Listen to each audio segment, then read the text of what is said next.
नमस्कार, खबरदार में आपका स्वागत है। मैं हूं निशांत चतुर्वेदी। हमने खबरदार में 2 दिन पहले आपको बता दिया था कि बीजेपी ने कर्नाटक में बड़ा रिस्क लिया है, जिसमें 15 मई के बाद से चल रही नाटकीय राजनीति में अगर बीजेपी जीत भी जीती है तो भी उसकी किरकिरी तय थी।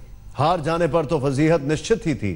वही आज हुआ भी, जब कर्नाटक बीजेपी के नेता बीएस येदियुरप्पा 2.5 दिन ही सीएम रह पाए। लेकिन बात सिर्फ कर्नाटक की नहीं है, बात अब कर्नाटक से 2019 के लिए नए चैलेंज की है, जिसको बीजेपी बड़ा आसान मानकर चल रही थी। विपक्ष को कर्नाटक से एक नया जीवन दान मिला है, जिसमें उसके लिए सीधा मैसेज है कि अगर वो आक्रामक बीजेपी से उसी के अंदाज में लड़े तो बीजेपी को उसी के खेल में हराना बहुत मुश्किल नहीं है। कर्नाटक में नंबर 1 न होने के बावजूद बीजेपी ने क्यों पिछले 5 दिन का तमाशा किया और इससे उसे क्या हासिल हुआ? कांग्रेस ने किस तरह से कर्नाटक में बीजेपी को यह तगड़ी फाइट दी, जिसे बीजेपी बहुत दिनों तक याद रखेगी? कैसे बीएस येदियुरप्पा कर्नाटक की राजनीति के ट्रेजेडी किंग कहे जा रहे हैं, जो सीएम की कुर्सी पर बैठकर भी गिर जाते हैं? इन सभी सवालों का आज हम खबरदार में विश्लेषण करेंगे। लेकिन उससे पहले आपको दिखाते हैं कि कैसे कर्नाटक के नंबर गेम में बीजेपी की हार में यूपी, बिहार से लेकर बंगाल तक विपक्ष ने अपना जीत देख लिया है। 2019 की उम्मीदें खिली हुई हैं और यह सब विपक्ष को साफ दिख रहा है।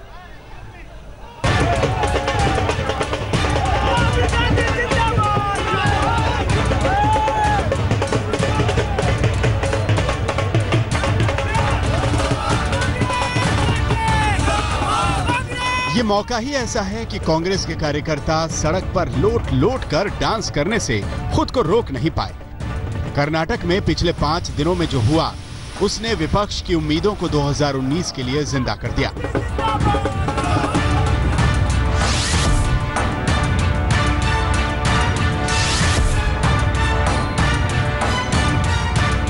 ऑपोजिशन मिलकर कोऑर्डिनेट कर बीजेपी को हराया। बीजेपी की हार जो है वो शुरुआत है। 2019 में बीजेपी मुक्त, हम कह सकते हैं केंद्र हमारा बीजेपी मुक्त हो जाए। ऐसा झटका लगा है कि शायद ये जो 2019 में लोकसभा का आम चुनाव होगा, तो जो इनकी अभी पहले रणनीति बन रही थी कुछ और, उसमें अब इनको परिवर्तन करना पड़ेगा।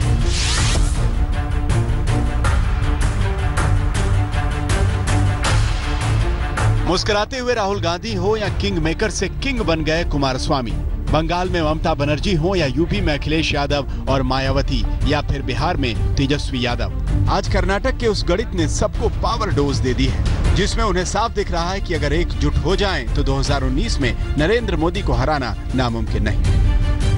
सेमीफाइनल राउंड देखा जाए, फाइनल के पहले इसको सेमीफाइनल की तरह, क्या आप कहेंगे कि मोदी की भी हार है, केंद्र सरकार की हार है? सबकी हार है। जो जिन्होंने गलत काम किया उन सबकी हार है। विजय सत्य की विजय हुई है। क्या इस अलायंस से एक संदेश देश भर में भी जाएगा? 2019 की लड़ाई गया है, देश में संदेश गया है। तो यहाँ पे अशोक गहलोत साहब happy sir? Very very happy, very very happy, great victory.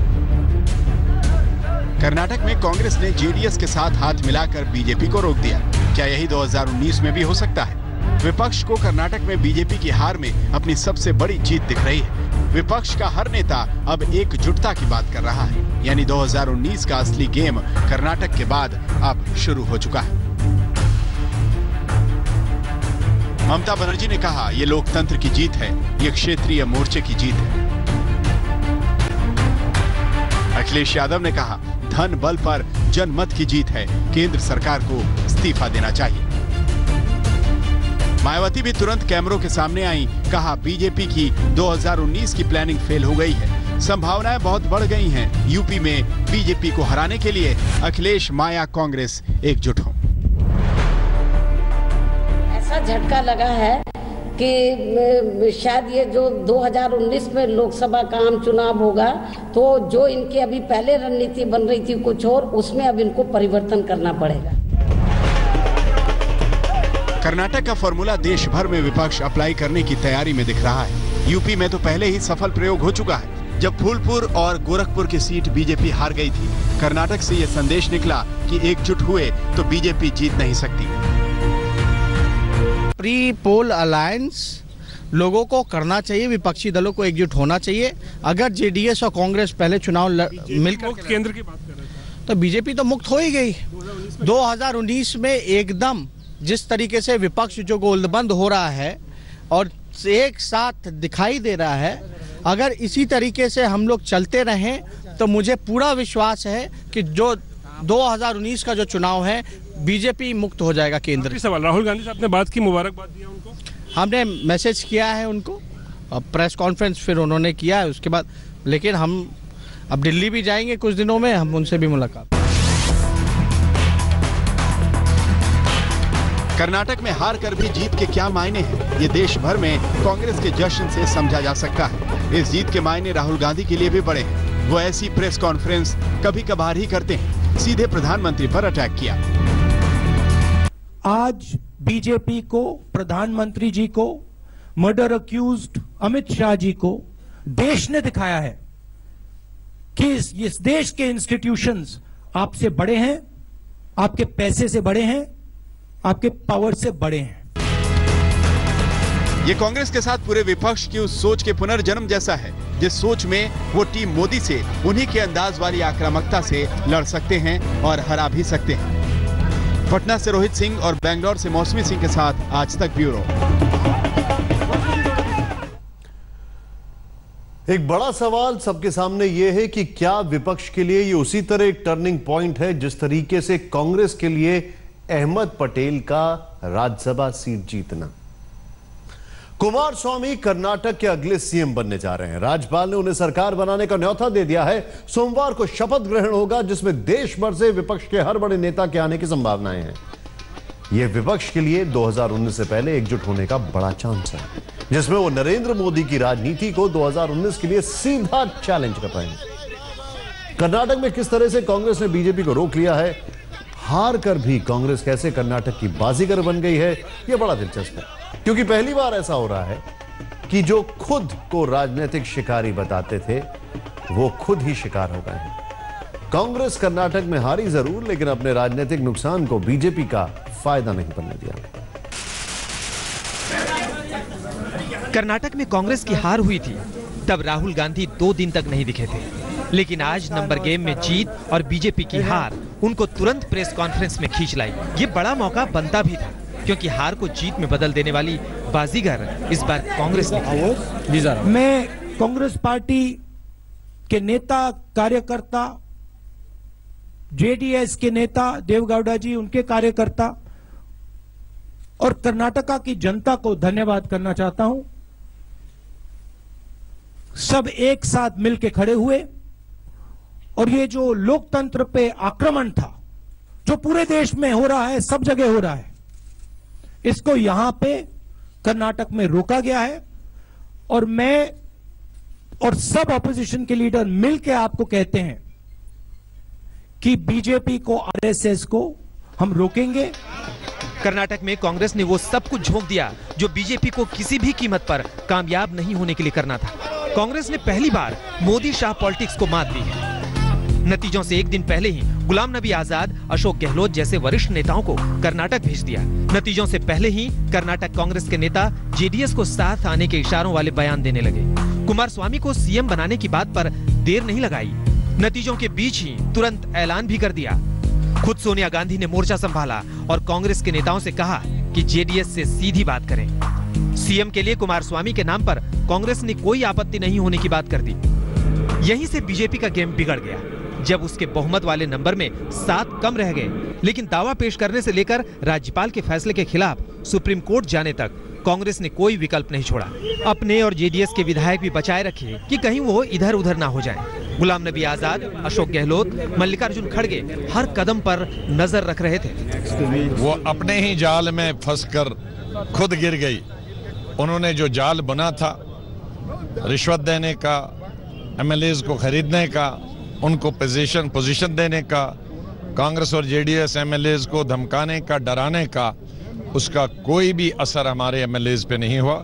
मैं अपने एमएलएज को बधाई देता हूं, जेडीएस के और कांग्रेस के और इंडिपेंडेंट के एमएलएज को, कि जितनी भी टेम्पटेशन उन्होंने दी थी गवर्नमेंट ने और बीजेपी ने इनको खरीद फरोख्त करने के लिए, मंत्री बनने के लिए, उसका कोई असर नहीं हुआ। निश्चित तौर से जीत का एक संदेश है।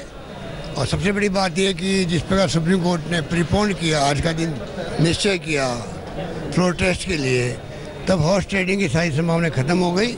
आखिर में येदियुरप्पा साहब को इस्तीफा देना पड़ा, जिसकी मैं उम्मीद थी। No, this is a success, great success of democracy. Though the Modi ji and Amit Shah ji wanted to fail this democracy system, but people have upheld, the MLAs have upheld, they did not yield to any pressure. Congress के वरिष्ठ नेताओं की तिकड़ी ने अपना अनुभव और काम दिखाया। जो विधायक इधर से उधर जाने की फिराक में दिख रहे थे, उनके लिए कर्नाटक कांग्रेस के बड़े और प्रभावशाली नेता डीके शिव कुमार ने मोर्चा संभाला। आज विधानसभा के बाहर खुद डीके शिव कुमार खड़े थे, जिन प्रताप गौड़ा के बारे में कहा जा रहा था कि वो बीजेपी में जा सकते हैं, उनसे बात करते हुए खींचते हुए दिखे। इसी तरह के एक विधायक आनंद सिंह को सदन के अंदर एक तरह से पकड़ लिया, पास में जाकर बैठ गए। Anand Singh, who said Anand Singh will come? Okay, police is not allowing. No. He will come. He will come. He will be a congressman. He will vote in behalf of the Congress party. What about Pratap Gowda party? Even Pratap Gowda party also. He can't. Bengaluru से दिल्ली तक कांग्रेस ने अपने बड़े और अनुभवी नेताओं को अलग अलग मोर्चे पर लगाया, जिसका नतीजा ये निकला कि कर्नाटक में बीजेपी आखिरकार नंबर गेम में जीत नहीं पाई और विश्वास मत से पहले ही येदियुरप्पा ने इस्तीफा दे दिया। कांग्रेस को पहली बार लगा कि वो आक्रामक तरीके से ही बीजेपी से जीत सकती है। कांग्रेस और बीजेपी के बीच लड़ाई बहुत तीखी हो चुकी है। खुलेआम प्रधानमंत्री जी ने, अमित शाह जी ने कांग्रेस पार्टी और जनता दल के लेजिस्लेटर्स, एमएलएस को खरीदने की कोशिश की है। टेप रिकॉर्डिंग्स सबके सामने है। प्रधानमंत्री जी भ्रष्टाचार की बात करते हैं, मगर सच्चाई है कि प्रधानमंत्री जी भ्रष्टाचार को बढ़ा रहे हैं और एक प्रकार से प्रधानमंत्री भ्रष्टाचार हैं। अरे पूरी खानदान, पूरा कांग्रेस का जन्म और आज तक जो भी कर रहे हैं भ्रष्टाचार के सिवा कुछ भी नहीं करते हैं। जैसे हम कोर्ट में कहते हैं ना कि मैं सच कहूंगा और सच के सिवा कुछ नहीं कहूंगा, वैसे कांग्रेस कहती है मैं भ्रष्टाचार करूंगा और भ्रष्टाचार के सिवा कुछ भी नहीं करूंगा। राहुल गांधी अपने दिमागी बैलेंस खो चुके हैं। पिछले 4 साल में ऐसे किसी का ट्रैक रिकॉर्ड है और पूरा दुनिया उसको मानती है, वो नरेंद्र भाई मोदी जी के इस सरकार के हैं। ये ऐसी राजनीतिक लड़ाई है जिसमें जुबान कहां तक जा सकती है, इसकी भी कोई हद नहीं है। कर्नाटक से कांग्रेस के राजनीतिक नंबर बढ़े तो जोश में महाराष्ट्र कांग्रेस के अध्यक्ष संजय निरुपम राज्यपाल को क्या कह बैठे, ये उन्हीं से सुनिए। आने वाले दिनों में वफादारी का एक नया कीर्तिमान स्थापित किया है वजूभाई वाला जी ने। शायद हिंदुस्तान का हर आदमी अपने कुत्ते का नाम वजूभाई वाला ही रखेगा, क्योंकि इससे ज्यादा वफादार तो कोई हो ही नहीं सकता। ये बयान के बाद एक चीज समझ में आता है कि कांग्रेस पार्टी को संविधान और संवैधानिक पद के प्रति कोई आदर नहीं है। इसमें क्या शक है कि कांग्रेस ने हार कर भी कर्नाटक को जीत लिया। कांग्रेस ही नहीं, समूचे विपक्ष में इस जीत से नया जोश है, लेकिन जीत का जश्न संजय निरुपम से आउट ऑफ कंट्रोल हो गया। इसमें हैरानी भी नहीं, क्योंकि उन्हें इस तरह की बातें करने की पुरानी आदत रही है। दिल्ली से अशोक सिंघल और बेंगलोर से मौसमी सिंह के साथ आज तक ब्यूरो। संजय जी, जीत पचाना सीखिए, इस तरीके से मत डकारिए कि लगे आप इस देश के सर्वोच्च पदों का अपमान कर रहे हैं। कहां कांग्रेस के दूसरे नेता और कार्यकर्ता अपनी जीत का जश्न मना रहे हैं, कहीं संजय निरुपम जैसा बड़ा नेता जोश में अपशब्द कहकर इस जीत के जश्न पर पानी फेरने में जुटे हैं। इसीलिए उनके लिए भी सबक उसी तरीका है जिस तरीके से कर्नाटक के सबक बीजेपी के लिए। बीजेपी ने अगर कर्नाटक में नंबर न होने के बावजूद सरकार बनाने वाली जिद न की होती, अगर वो दूसरे राज्यों की तरह कर्नाटक में भी अपना वही फॉर्मूला अप्लाई न करते, तो शायद बीजेपी की इस पे फजीहत नहीं होती। जैसे पिछले 5 दिन में कर्नाटक ही नहीं, देश की राजनीति को एक तमाशा बना दिया। इस सब के बीच येदियुरप्पा के भावुक भाषण से हमदर्दी पाने की कोशिश क्या बीजेपी को फायदा दिला पाएगी? ನಾನು ಇದನ್ನು ಮೂವ್ ಮಾಡ್ತಾ ಇಲ್ಲ, ನೇರ ರಾಜ್ಯಪಾಲರಿಗೆ ಹೋಗಿ ರಾಜೀನಾಮೆ ಕೊಡ್ತಾ ಇದ್ದೇನೆ। नमस्कार, धन्यवाद। कर्नाटक में ये बीजेपी की वो जिद थी जिसमें उसका हाल न माया मिली न राम वाला हो गया। नंबर पहले न थे और ना ही मैनेज हो पाए। 5 दिन में फजीहत ऊपर से हो गई। अब भले ही वो खुद को राजनीतिक शहीद बताती रही। केवल निगेटिव अलायंस, एक व्यक्ति के द्वेष के कारण, उसके डर के कारण जो अलायंस होता है वो अलायंस कभी सफल नहीं होता। और इसलिए कांग्रेस आज अपनी नाकामी को, अपने पराजय को विजय का रूप देकर लड़ रही है। क्या करे, जनता देश के हंस रही है। जब बहुमत के नंबर थे नहीं और ना मिलने के आसार दिख रहे थे तो बीजेपी ने कर्नाटक वाला रिस्क लिया क्यों? ये ओवर कॉन्फिडेंट होने का धोखा था, ये अति आत्मविश्वास में होने का धोखा था, जिसमें राजनीतिक शिकारी राजनीति के खेल में खुद शिकार हो गए। जुगाड़ से जो है वो जनादेश को पराजित करके बहुत खुश होने की ज़रूरत नहीं है। सितारों के आगे जहां और भी है, अभी वक्त के इम्तिहान और भी है, तो कांग्रेस को बहुत ज़्यादा खुशफहमी पालने की ज़रूरत नहीं है। बीजेपी अपनी हार को अपने मतलब का ट्विस्ट देने में जुटी है, लेकिन उसे सबक जरूर मिला होगा कि हर जगह पर एक नियम हर समय अप्लाई नहीं हो सकता। इसीलिए जब नंबर मैनेज नहीं हो पाए तो येदियुरप्पा ने इस्तीफा देने का विकल्प सही समझा। येदियुरप्पा ने इससे ठीक पहले बीजेपी अध्यक्ष अमित शाह से बात भी की थी। येदियुरप्पा ने इस्तीफे से पहले भावुक भाषण दिया, जिसमें जाते जाते हमदर्दी पाने की कोशिश थी। अब कर्नाटक में आगे बीजेपी को इससे क्या फायदा मिलेगा, इसके बारे में अभी कुछ नहीं कहा जा सकता। अभी तो उसकी फजीहत हुई है। उल्टे कर्नाटक में उसकी जिद ने विपक्ष को एकजुट और आक्रामक बना दिया। 2019 उसके लिए इतना आसान भी नहीं है। राहुल जी, सवाल ये है कि जिस ढंग से आपने कर्नाटका में के साथ चुनाव के बाद गठबंधन किया, क्या पूरे देश में प्री पोल अलायंस या पोस्ट पोल अलायंस की वकालत करते हैं आप बदले हुए हालात में? देखिए, कर्नाटक में हमने कर्नाटक की जनता की आवाज की रक्षा की है। अगर बीजेपी को फुल मेजॉरिटी होती, हम बीजेपी को सरकार बनाने देते, मगर सच्चाई है कि बीजेपी के पास कर्नाटक की जनता का सपोर्ट नहीं है। अगर आप हमारे एमएलए जेडीएस और हमारे एमएलए को जोड़े, सरकार हमारी बनती है। दूसरी बात, अगर आप टोटल वोट को जोड़ें, जिन लोगों ने हमारा समर्थन किया है, जेडीएस का समर्थन किया, तो कंपैरिजन ही नहीं है। तो हमने यहां पे कर्नाटक की जनता की आवाज की रक्षा की है और हम हर प्रदेश की जनता की आवाज की रक्षा करेंगे। ये अलग बात है कि विपक्ष के पास अभी सर्वमान्य नेता भले ना हो, मोदी की टक्कर वाला कोई ना हो, लेकिन एकजुट विपक्ष नरेंद्र मोदी की बीजेपी की नई चुनौती और खतरे की घंटी भी है। उस हाल में जब उनके पुराने साथी पार्टियां छोड़ कर जा रहे हों। 4 గంటల వరకు వెయిట్ చేసి 4 గంటలకు యడ్యూరప్ప రాజీనామా చేశాడంటే ఇది ప్రజాస్వామ్య విజయం। कर्नाटक ने विपक्ष को राजनीतिक जीवनदान दिया, जिसमें वो नरेंद्र मोदी के सामने टक्कर वाली लड़ाई के बारे में सोच सकते हैं। कुमारस्वामी के शपथ ग्रहण में विपक्ष की एकता दिखने वाली है। इसे कम से कम नरेंद्र मोदी तो हल्के में नहीं ले रहे होंगे। आज तक ब्यूरो। बीजेपी को कर्नाटक का नंबर गेम भारी पड़ गया और वो इस नंबर गेम में जीत नहीं सकी, क्योंकि इस बार कांग्रेस किसी भी कीमत पर उसे कोई भी चांस देने के मूड में नहीं थी। नतीजों के बीच ही तुरंत जेडीएस को सीएम पद का ऑफर दिया गया। वो पहला कदम था जिसने बीजेपी का गेम बिगाड़ा। बीजेपी ने सरकार बना ली, लेकिन नंबर नहीं ला सकी। अब जेडीएस कांग्रेस की सरकार बनने जा रही है। कुमारस्वामी सोमवार को मुख्यमंत्री पद की शपथ लेंगे, लेकिन यहां यह भी देखना होगा कि सरकार कितनी टिकाऊ होगी, क्योंकि कांग्रेस का पुराना रिकॉर्ड और पुराना सपोर्ट के मामले में अच्छा नहीं रहा है रिकॉर्ड, खासकर तब जब वो किसी दूसरी पार्टी को सीएम या पीएम पद का ऑफर करते हैं। इस पूरे मामले में खासकर 1990 में केंद्र में तत्कालीन पीएम चंद्रशेखर की सरकार से कांग्रेस ने 7 महीने में समर्थन वापस लेकर गिरा दिया था।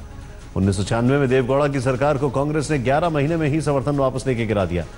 97 में आई.के. गुजराल की सरकार को भी कांग्रेस ने करीब 11 महीने में ही समर्थन वापस लेकर गिरा दिया था। यही हाल पिछले 14-15 सालों से कर्नाटक की राजनीति में रहा, जहां गठबंधन की सरकारें टिकाऊ नहीं रही। मुश्किल से 1.5 साल या 2 साल ही सरकार चल पाती है। कर्नाटक में 2004 में कांग्रेस और जेडीएस की सरकार 1 साल 8 महीने ही चल पाई थी। 2006 में जेडीएस और बीजेपी की सरकार भी करीब 1 साल 8 महीने ही चल पाई थी। 2007 में बीएस येदियुरप्पा की सरकार भी 7 दिन ही चल सकी। अपने 35 साल के राजनीतिक करियर में येदियुरप्पा अब तक 3 बार कर्नाटक के मुख्यमंत्री पद की शपथ ले चुके हैं। तीनों ही बार उन्होंने अपने पद से इस्तीफा देना पड़ा। येदियुरप्पा पहली बार 7 दिन के सीएम बने थे और तीसरी बार वे 2.5 दिन के सीएम बनकर रह गए थे। मुख्यमंत्री की कुर्सी और येदियुरप्पा के बीच के इस दिलचस्प रिश्ते की वजह से येदियुरप्पा को कर्नाटक की सियासत का ट्रेजेडी किंग भी कहा जा सकता है।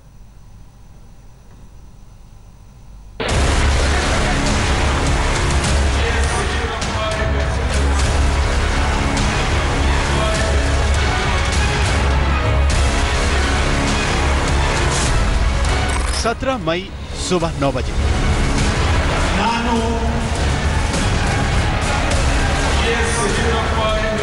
बीएस येदियुरप्पा ने तीसरी बार कर्नाटक के मुख्यमंत्री पद की शपथ ली।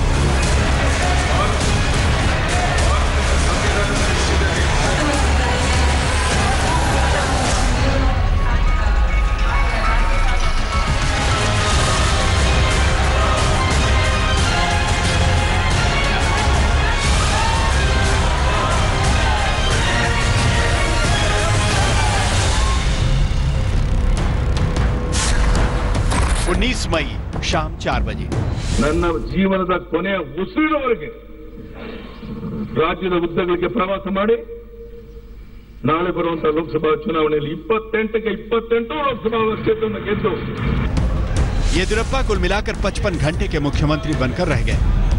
इन 55 घंटों में कई बार बहुमत साबित करने का दावा करने वाले येदियुरप्पा ने बेहद भावुक अंदाज में अपने इस्तीफे का ऐलान किया। ಈ ವಿಶ್ವಾಸ ಮತದ ಪ್ರಸ್ತಾಪವನ್ನು ಮುಂದುವರಿಸಿದ್ದೇನೆ। ಮುಖ್ಯಮಂತ್ರಿ ಸ್ಥಾನಕ್ಕೆ ರಾಜೀನಾಮೆ ಕೊಡ್ತಾ ಇದ್ದೇನೆ। ಈ ಪ್ರಜಾತಂತ್ರ ವಿರೋಧಿ ರಾಜಕಾರಣದ ವಿರುದ್ಧ ಜನಾರ್ದನ ಮುಂದೆ ಹೋಗಿ ಮತ್ತೆ ನ್ಯಾಯ ಕೇಳೋನಿದ್ದೇನೆ। ಇಲ್ಲಿಂದ ನೇರವಾಗಿ ರಾಜ್ಯಪಾಲರು ಹೋಗಿ ಮುಖ್ಯಮಂತ್ರಿ ಸ್ಥಾನಕ್ಕೆ ರಾಜೀನಾಮೆ ಸಲ್ಲಿಸ್ತಾ ಇದ್ದೇನೆ। वैसे येदियुरप्पा के साथ ऐसी ट्रेजेडी पहली बार नहीं हुई है। येदियुरप्पा अपने दम पर पहले भी 2 बार बीजेपी को लगभग बहुमत के करीब लेकर आए, लेकिन किस्मत ने उनके साथ हर बार धोखा ही किया। येदियुरप्पा साल 2007 में जेडीयू के समर्थन से पहली बार कर्नाटक के मुख्यमंत्री बने थे, लेकिन तब भी वो सिर्फ 7 दिन सीएम रह पाए थे। 7 दिन सीएम रहने के बाद येदियुरप्पा को दोबारा सीएम बनने का मौका जल्द ही मिला, जब 2008 में हुए विधानसभा चुनाव में बीजेपी 110 सीटों के साथ सबसे बड़ी पार्टी बनी थी। बहुमत से 3 सीट कम होने के बावजूद येदियुरप्पा ने दूसरी बार सीएम पद की शपथ ली, लेकिन जुलाई 2011 में भ्रष्टाचार के आरोप लगने के बाद येदियुरप्पा को दूसरी बार भी इस्तीफा देना पड़ा। इस तरह येदियुरप्पा दूसरी बार 38 महीने तक मुख्यमंत्री की कुर्सी पर रहे और अब तीसरी बार भी येदियुरप्पा सिर्फ 2.5 दिन के सीएम रह गए। जाते जाते येदियुरप्पा ऐलान कर गए हैं कि अब की बार वो पूर्ण बहुमत लेकर ही लौटेंगे। ಕೇಂದ್ರದಲ್ಲಿ ನರೇಂದ್ರ ಮೋದಿ ಸರ್ಕಾರದಲ್ಲಿ ಯಡಿಯೂರಪ್ಪನ ಸರ್ಕಾರ ಆದರೆ ಯಾವ ರೀತಿ ಬದಲಾವಣೆ ಆಗಬಹುದು ಅಂತ ಕೆಲವರು ಸಹಕಾರ ಕೊಡ್ತೇವೆ ಅಂತ ಒಪ್ಪಿಕೊಂಡಿದ್ರು। ರಾಜಕಾರಣದಲ್ಲಿ ಪ್ರಶ್ನೆ ಮಾಡಕ್ಕೆ ನಾನೇ ನಿರೀಕ್ಷೆ ಬೇರೆ ವ್ಯತ್ಯಾಸಗಳಾಗಿರ್ಬೋದು, ಆದರೆ ನಾನು ರಾಜ್ಯದ ಜನತೆಗೆ ಭರವಸೆಯನ್ನು ಕೊಡ್ತೇನೆ। ನನ್ನ ಜೀವನದ ಕೊನೆಯ ಉಸಿರಿನವರೆಗೆ ರಾಜ್ಯದ ಉದ್ದಗಲಿಗೆ ಪ್ರವಾಸ ಮಾಡಿ ನಾಳೆ ಬರುವಂತಹ ಲೋಕಸಭಾ ಚುನಾವಣೆಯಲ್ಲಿ 28ಕ್ಕೆ 28 ಲೋಕಸಭಾ ಕ್ಷೇತ್ರವನ್ನು ಗೆದ್ದು अब येदियुरप्पा चौथी बार कर्नाटक के मुख्यमंत्री पद की शपथ ले पाएंगे या नहीं, ये तो भविष्य की बात है, लेकिन कर्नाटक के नाटक में क्लाइमैक्स ऐसे होगा ये शायद किसी ने नहीं सोचा होगा। वैसे आज पूरे दिन इस बात की चर्चा थी कि लोकसभा चुनाव को देखते हुए बीजेपी अपनी छवि को बचाने के लिए येदियुरप्पा को शहीद करने से नहीं चूकेगी और आखिरकार येदियुरप्पा को सियासी शहादत देनी ही पड़ी। ನಮ್ಮ ಪ್ರಧಾನಿ ನರೇಂದ್ರ ಮೋದಿ ಅವರು ರಾಷ್ಟ್ರೀಯ ಅಧ್ಯಕ್ಷ ಅಮಿತ್ ಶಾ ಜಿಯವರು ನನ್ನನ್ನು 14 ಏಪ್ರಿಲ್ 2016 ಡಾಕ್ಟರ್ ಬಾಬಾ ಸಾಹೇಬ್ ಅಂಬೇಡ್ಕರ್ ಅವರ ಜಯಂತಿ ದಿವಸ ಅಧ್ಯಕ್ಷನನ್ನಾಗಿ ಮಾಡಿ ಮುಂದಿನ ಮುಖ್ಯಮಂತ್ರಿ ನೀವು ಅಂತ ಘೋಷಣೆಯನ್ನು ಮಾಡಿದರು। ರಾಜ್ಯದ ಉದ್ದಗಲಿಗೆ ಪ್ರವಾಸ ಮಾಡಿ ಜನರ ಜ್ವಲಂತ ಸಮಸ್ಯೆಗಳನ್ನು ತಿಳ್ಕೊಳ್ಳುವಂತ ಪ್ರಯತ್ನ ಮಾಡಿ ರಾಜ್ಯದ ಜನರು ಅತ್ಯಂತ ಪ್ರೀತಿಯಿಂದ अब कर्नाटक में कांग्रेस जेडीएस गठबंधन की सरकार बनने का रास्ता साफ हो चुका है, लेकिन देखना होगा कि सत्ता के इस रास्ते पर कांग्रेस और जेडीएस का भविष्य क्या होता है, क्योंकि इसी बात पर येदियुरप्पा का भी भविष्य लिखा है। मौसमी सिंह के साथ राहुल श्रीवास्तव, बेंगलुरु, आज तक। तीसरे नंबर की पार्टी और उसका मुख्यमंत्री, इसको किस्मत कहें या राजनीति। कोई 3 बार मुख्यमंत्री पद की शपथ ले और तीनों ही बार इस्तीफा देना पड़े, इससे बड़ी ट्रेजेडी कोई नहीं हो सकती। जाहिर है येदियुरप्पा को सियासत का ट्रेजेडी किंग ना कहा जाए तो और क्या कहा जाए। वैसे येदियुरप्पा खुद को सांत्वना देने के लिए सोच सकते हैं कि 2.5 दिन में इस्तीफा देने वाले वो कोई पहले मुख्यमंत्री नहीं है। ऐसे तमाम उदाहरण हैं इतिहास में, जिनमें से कुछ के बारे में हम आपको बताते हैं। येदियुरप्पा अब जगदंबिका पाल के साथ दूसरे ऐसे नेता बन गए हैं जो सिर्फ 2 दिन के सीएम बनकर रह गए। जगदंबिका पाल ने 21 फरवरी को यूपी के मुख्यमंत्री पद की शपथ ली। 23 फरवरी को उनके मुख्यमंत्री पद को ग्रहण लग गया। इसके बाद सतीश प्रसाद सिंह का नाम आता है, जो 4 दिन के लिए बिहार के मुख्यमंत्री रह चुके हैं। हालांकि ये बात काफी पुरानी है, यानी साल 1968 की है। नेशनल लोकदल के मुखिया ओम प्रकाश चौटाला 1990 में जब दूसरी बार हरियाणा के मुख्यमंत्री बने थे तो सिर्फ 5 दिन के लिए मुख्यमंत्री बन पाए थे। इसके बाद एक बार फिर बीएस येदियुरप्पा का नाम है, जो 2007 में पहली बार कर्नाटक के सीएम बने, लेकिन सिर्फ 7 दिन तक टिक पाए। नीतीश कुमार साल 2000 में जब पहली बार बिहार के सीएम बने थे तो उन्हें भी 7वें दिन इस्तीफा देना पड़ा था। 1998 में कांग्रेस की तरफ से मेघालय के सीएम बने एससी मारक का नाम भी सिर्फ 11 दिन के सीएम के रिकॉर्ड पर दर्ज है। इसके अलावा और भी कई उदाहरण हैं जब कई नेता 1 महीने से कम वक्त के सीएम बनकर रह गए। वैसे एक लिहाज से देखें तो येदियुरप्पा की किस्मत इतनी बुरी भी नहीं है, क्योंकि उन्हें 3 बार मुख्यमंत्री पद की शपथ लेने का मौका मिला है, और क्या पता चौथा मौका भी मिल जाए। कर्नाटक का नाटक का तो आज दी एंड हो गया, लेकिन लद्दाख के लोगों की पहाड़ जैसी जिंदगी को आसान बनाने के लिए आज एक नई पहल हुई है। सर्दी के मौसम में भारी बर्फबारी की वजह से साल के 6 महीने देश से डिस्कनेक्ट रहने वाले लद्दाख को पीएम मोदी ने आज ऐसा तोहफा दिया जिसके बनकर तैयार हो जाने पर चाहे जैसी भी स्थिति हो, लद्दाख और देश के बीच का कनेक्शन कभी नहीं कटेगा। इस तोहफे का नाम है जोजिला टनल, जिसका आज पीएम मोदी ने शिलान्यास किया। जून में इस टनल का निर्माण कार्य शुरू हो जाएगा, जिसे 7 साल में तैयार करने का लक्ष्य दिया गया है। और जब ऐसा होगा तो लद्दाख में विकास की गाड़ी को कैसे पंख लग जाएंगे, इसे समझने के लिए आपको जोजिला टनल की खूबियों और खासियतों के बारे में जानना जरूरी है।